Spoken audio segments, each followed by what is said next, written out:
भर्तृहरि के जंगल में चले जाने से विक्रम की गद्दी सूनी हो गई।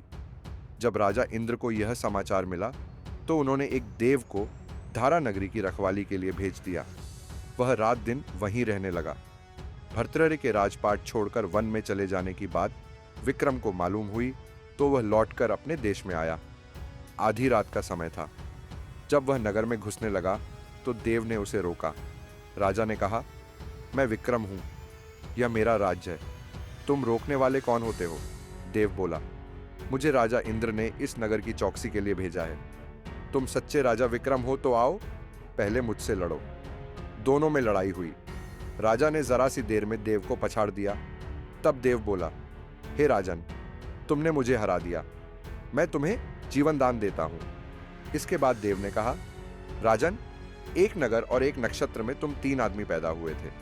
तुमने राजा के घर में जन्म लिया, दूसरे ने तेली के और तीसरे ने कुम्हार के। तुम यहां का राज करते हो, तेली पाताल का राज करता था। कुम्हार ने योग्य साधकर तेली को मारकर शमशान में पिशाच बना सिरस के पेड़ से लटका दिया है। अब वह तुम्हें मारने की फिराक में है, उससे सावधान रहना। इतना कहकर देव चला गया और राजा महल में आ गया। राजा को वापस आया देख सबको बड़ी खुशी हुई। नगर में आनंद मनाया गया। राजा फिर राज करने लगा। एक दिन की बात है कि शांतिशील नाम का एक योगी राजा के पास दरबार में आया और उसे एक फल देकर चला गया। राजा को आशंका हुई कि देव ने जिस आदमी को बताया था कहीं यह वही तो नहीं है। यह सोच उसने फल नहीं खाया, भंडारी को दे दिया। योगी आता और राजा को एक फल दे जाता। संयोग से एक दिन राजा अपना अस्तबल देखने गया था।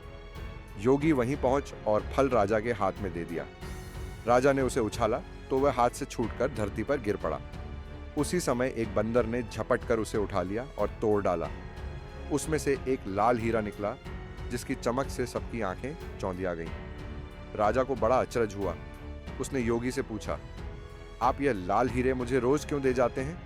योगी ने जवाब दिया, महाराज, राजा, गुरु, ज्योतिषी, वैद्य और बेटी, इनके घर कभी खाली हाथ नहीं जाना चाहिए। राजा ने भंडारी को बुलाकर पीछे के सब फल मंगवाए।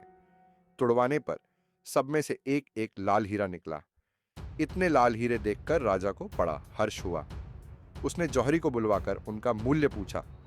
जौहरी बोला, महाराज, ये लाल हीरे इतने कीमती हैं कि इनका मोल करोड़ों रुपयों में भी नहीं आंका जा सकता। एक एक लाल हीरे एक एक राज्य के बराबर है। यह सुनकर राजा योगी का हाथ पकड़कर गद्दी पर ले गया। बोला, योगीराज, आप सुनी हुई बुरी बातें दूसरों के सामने नहीं कही जाती। राजा उसे अकेले में ले गया। वहां जाकर योगी ने कहा, महाराज, बात यह है कि गोदावरी नदी के किनारे शमशान में मैं एक मंत्र सिद्ध कर रहा हूं। उसके सिद्ध हो जाने पर मेरा मनोरथ पूरा हो जाएगा। तुम एक रात मेरे पास रहोगे तो मंत्र सिद्ध हो जाएगा। एक दिन रात को हथियार बांधकर तुम अकेले मेरे पास आ जाना। राजा ने कहा, अच्छी बात है। उपरांत योगी दिन और समय बताकर अपने मठ में चला गया।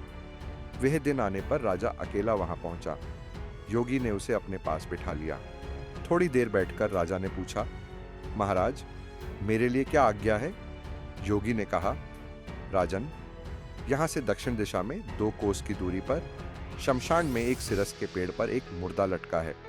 उसे मेरे पास ले आओ, तब तक मैं यहां पूजा करता हूं। यह सुनकर राजा वहां से चल दिया। बड़ी भयंकर रात थी। चारों ओर अंधेरा फैला था। पानी बरस रहा था। भूत प्रेत शोर मचा रहे थे। सांप आ आकर पैरों में लिपटते थे। लेकिन राजा हिम्मत से आगे बढ़ता गया। जब वह शमशान में पहुंचा तो देखता क्या है कि शेर दहाड़ रहे हैं, हाथी चिंघाड़ रहे हैं, भूत प्रेत आदमियों को मार रहे हैं। राजा बेधड़क चलता गया और सिरस के पेड़ के पास पहुंच गया। पेड़ जड़ से फुनगी तक आग से दहक रहा था। राजा ने सोचा, हो न हो यह वही योगी है जिसकी बात देव ने बताई थी। पेड़ पर रस्सी से बंधा मुर्दा लटक रहा था। राजा पेड़ पर चढ़ गया और तलवार से रस्सी काट दी। मुर्दा नीचे गिर पड़ा और दहाड़ मार मार कर रोने लगा। राजा ने नीचे आकर पूछा, तू कौन है? राजा का इतना कहना था कि वह मुर्दा खिलखिलाकर हंस पड़ा। राजा को बड़ा अचरज हुआ। तभी वह मुर्दा फिर पेड़ पर जा लटका। राजा फिर चढ़कर ऊपर गया और रस्सी काट मुर्दे का बगल में दबा नीचे आया। बोला, बता, तू कौन है? मुर्दा चुप रहा। तब राजा ने उसे एक चादर में बांधा और योगी के पास ले चला। रास्ते में वह मुर्दा बोला, मैं बेताल हूं, तू कौन है और मुझे कहां ले जा रहा है? राजा ने कहा, मेरा नाम विक्रम है, मैं धारा नगरी का राजा हूं, मैं तुझे योगी के पास ले जा रहा हूं। बेताल बोला, मैं एक शर्त पर चलूंगा, अगर तू रास्ते में बोलेगा तो मैं लौटकर पेड़ पर जा लटकूंगा। राजा ने उसकी बात मान ली। फिर बेताल बोला, पंडित, चतुर और ज्ञानी, इनके दिन अच्छी अच्छी बातों में बीतते हैं, जबकि मूर्खों के दिन कलह और नींद में। अच्छा होगा कि हमारी राह भली बातों की चर्चा में बीत जाए। मैं तुझे एक कहानी सुनाता हूं, ले सुन।